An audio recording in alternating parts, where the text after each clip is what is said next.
students, myself Mansi. Hope you all are doing well. Today we are doing a topic long run cost output determination under perfect competition. Long run output determination कैसे करते हैं under perfect competition, इसमें कौन कौन से graphs हमने बनाने हैं, क्या इसका जो बेसिक है वो हम लोग आज इस वीडियो में पढ़ेंगे। देखिए, दो हमारा एक शॉर्ट रन कंसेप्ट होता है, एक लॉन्ग रन। शॉर्ट रन हम पहले पढ़ चुके हैं। लॉन्ग रन पीरियड कौन सा पीरियड होता है in which we can change our all the factors, जहाँ पे हम सारे फैक्टर्स अपने चेंज कर सकते हैं। मतलब नथिंग इज़ फिक्स्ड, कुछ भी चीज़ यहाँ पर फिक्स नहीं है। जैसे हमारा शॉर्ट रन जो हमारा कंसेप्ट था, वहाँ पे हम एक फिक्स फैक्टर लेते हैं प्लस वेरिएबल, ये हमारा होता है टोटल कॉस्ट जो हमारे फिक्स्ड प्लस वेरिएबल है। लॉन्ग रन में क्या है, लॉन्ग रन में वेरिएबल जो एक फैक्टर्स हैं वो ही हैं वेरिएबल, मतलब सारे फैक्टर्स ही वेरिएबल हैं। मतलब हम ये नहीं कह रहे ये फिक्स्ड कुछ है ही नहीं, ये फिक्स्ड कुछ नहीं होता, सब कुछ हम चेंज कर सकते हैं। मतलब ये ऐसी एक कंडीशन है, एक ऐसी सिचुएशन है, एक ऐसा लॉन्ग रन होता है वेयर फ्री, जहाँ पे पूरा फ्री और फुल स्कोप होता है ऑफ एडजस्टमेंट्स। मतलब हम एडजस्टमेंट किसी भी तरीके से यहाँ पे कर सकते हैं according to the market forces. जो हमारी डिमांड एंड सप्लाई है उसके अकॉर्डिंग हम, अकॉर्डिंग टू द जो हमारी मार्केट फोर्सेस हैं उनके according we are free to do all changes in our, मतलब प्रोडक्शन में हमें करने हैं, हमारे आउटपुट में करने हैं, या हमें किसी भी तरह का चेंजेस करने हैं। ठीक है, यहाँ पर हमारा जो भी मतलब डिमांड अगर हमारी ज़्यादा है तो हम अपने फैक्टर्स को बढ़ा देते हैं, हमारी डिमांड कम है तो मतलब उसी तरह से वाइस वर्सा, डिमांड ज़्यादा है तो हम अपनी मैन मशीन्स मटेरियल कुछ भी बढ़ा सकते हैं। इनफैक्ट हम अपने एक एग्जिस्टिंग प्लांट जो है हम उसको वाइड कर सकते हैं, बड़ा कर सकते हैं। न्यू हम पूरा एक प्लांट का न्यू एक वो कर सकते हैं पूरा का पूरा, कि हम उसको शिफ्ट करना है या हम इसे बड़ा करना है, हमें उसे चेंज करना है, किसी भी तरह के हम कोई भी चेंजेस कर सकते हैं। तो सिंपल सी बात है, यहाँ पे ऑल फैक्टर्स आर वेरिएबल। तो इस चीज़ से ये हमने जो एक बात पढ़ी है इससे हमें पता चलता है कि सारे फैक्टर्स वेरिएबल है। तो मतलब एवरेज वेरिएबल कॉस्ट का जो है कोई इस तरह का कोई बहुत इम्पोर्टेंस, मतलब it doesn't contain any relevant important. क्यों? क्योंकि it relate two variable cost. जो हमारा लॉन्ग रन कंसेप्ट है वो हमारा किससे रिलेट करता है, वेरिएबल कॉस्ट से। तो यहाँ पे एवरेज वेरिएबल कॉस्ट का किसी भी तरह का कोई इतना इम्पोर्टेंस नहीं है कि हमने उसके अकॉर्डिंग अपने जो ग्राफ्स हैं या उसमें किसी भी तरह का चेंजेस करना है। क्यों? क्योंकि ये वेरिएबल हमारा यही हमारा टोटल है, मतलब फिक्स यहाँ पे कुछ है ही नहीं, सब चीज़ वेरिएबल है। तो एक पूरा कंसेप्ट जो हो गया वेरिएबल हो गया, और जो वेरिएबल है यही हमारा टोटल हो गया, मतलब वेरिएबल कॉस्ट ही हमारी टोटल कॉस्ट होगी।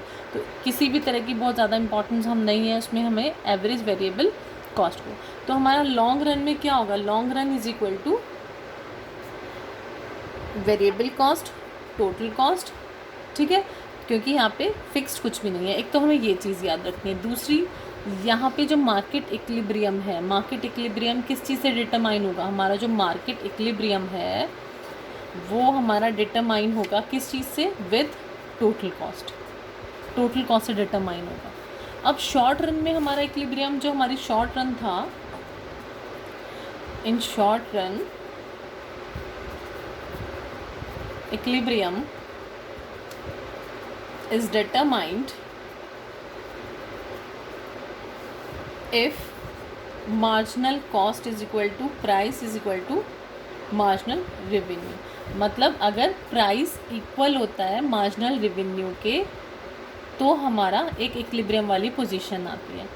यही सेम चीज़ हमारी लॉन्ग रन में, ऐसा नहीं कि कुछ रिवर्स है, बिल्कुल कुछ अलग है, लेकिन एक एडिशनल कंडीशन है जो इसके साथ एड ऑन होती है, that is marginal cost is equal to price is equal to long average cost. ठीक है, long run average cost.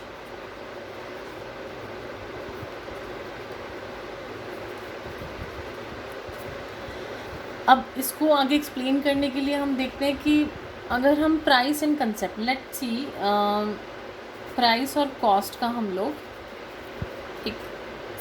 Fundamental पढ़ते हैं।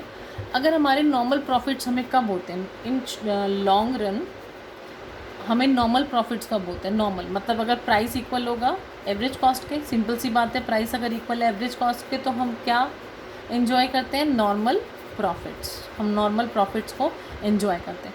If suppose due to some changes, मतलब कोई भी मार्केट फोर्सेस में, मार्केट कंडीशंस में किसी भी तरह के चेंजेस की वजह से प्राइसेस मोर हो जाते हैं कॉस्ट के। प्राइसेस क्या है, प्राइसेस अप चले जा रहे हैं, मतलब प्राइसेस क्या है, मोर है किसके, एवरेज कॉस्ट के। तो हम क्या एंजॉय कर रहे हैं यहाँ पे, सुपर नॉर्मल। तो हम मोर एंड मोर मतलब सुपर नॉर्मल प्रॉफिट्स एंजॉय करने लगेंगे। ऑब्वियस सी बात है ये भी। ऑन द अदर हैंड अगर हमें लॉसेज हो रहे हैं, मतलब प्राइस हमारा लेस है देन एवरेज कॉस्ट, तो हमें किस चीज़ से डील करना पड़ेगा, विद लॉस। ये 3 चीज़ें हैं जो अकॉर्डिंग टू, मतलब हमें अब ग्राफ्स बनाने होंगे तो हमें 3 चीज़ों को याद रखना है। सिंपल सी बात है, लॉन्ग रन में प्राइस इक्वल होता है एवरेज कॉस्ट के। एवरेज कॉस्ट अगर ये कंडीशन हमारी सेम है तो हमें नॉर्मल प्रॉफिट मिल रहा है। अगर हमारे प्राइस ज़्यादा है एवरेज कॉस्ट से तो सुपर नॉर्मल प्रॉफिट मिल रहा है। प्राइस अगर हमारा लेस देन है एवरेज कॉस्ट के तो सिंपल सी बात है, हमें लॉस मिलेगा। नेक्स्ट क्वेश्चन पे हम आते हैं,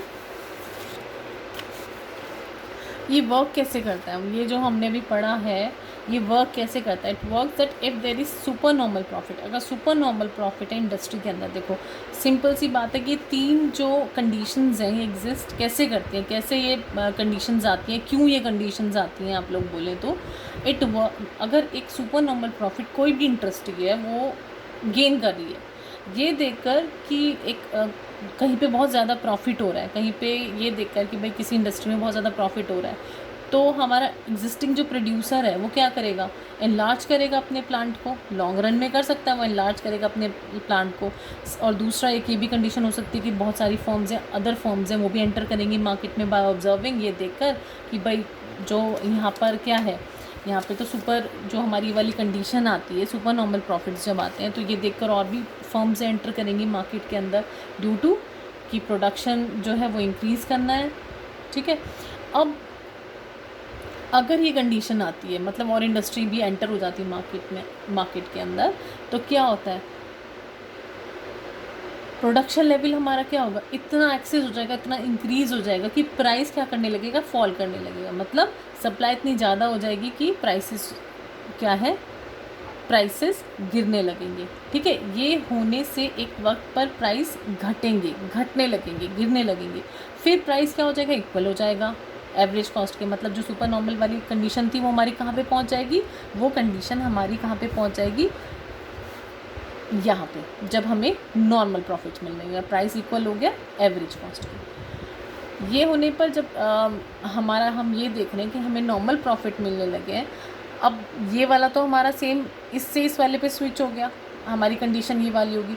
लेकिन कुछ इंडस्ट्रीज़ ऐसी होती हैं, कुछ इंडस्ट्रीज़ ऐसी भी हैं, छोटी छोटी फर्म्स जिन्होंने एंटर करा था मार्केट में कंडीशंस देख के कि सुपर नॉर्मल हमें प्रॉफिट्स मिल रहा है, वो क्या करेंगी, वो सस्टेन नहीं कर पाएंगी इंडस्ट्री के अंदर। ठीक है, वो बहुत ज़्यादा ऐसे लॉस की कंडीशंस में सस्टेन नहीं कर पाएंगी और वो इंडस्ट्री से बाहर चली जाएंगी। और जो हमारा जो बड़ी बड़ी फर्म्स हैं, जो बड़े बड़े फर्म्स काम कर रही हैं, वो सस्टेन तो कर लेंगी, मतलब रुक तो जाएंगी, टिक तो जाएंगी, लेकिन वो अपने साइज़ को छोटा कर देंगी, अपना प्रोडक्शन कम करने लगेंगी और लो प्रोडक्शन करेंगी ऑब्वियसली। और सप्लाई कम होगी, जब सप्लाई कम होगी तो वही प्रोसेस दोबारा, ठीक है, वही प्रोसेस दोबारा से चल जाएगा। कौन सा प्रोसेस, प्रोडक्शन कम होगी तो फिर वही वाला सेम जो एक साइकिल है, सेम जो प्रोसेस है, normal profit, super normal profit, ये सेम एक जो साइकिल है वो चलती रहती है। नेक्स्ट अब हम इसके डायग्राम्स बनाते हैं।